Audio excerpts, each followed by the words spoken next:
In preschool, we learned that the basic sound of the letter S is S. Did you know that this isn't the only sound it makes? Let's find out what the other sounds are and when they are supposed to be used. In standard English, when the S follows a vowel sound, it can make the Z. sound. Let's take a look at these examples.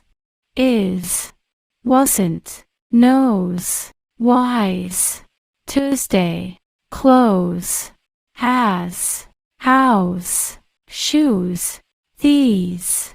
Another situation when the letter S takes the Z. sound is when it comes between two vowel sounds, just like the following words. Busy, visit, disease, roses, scissors, Susan, disaster, easy, cousin, music. Stay tuned. Follow for more.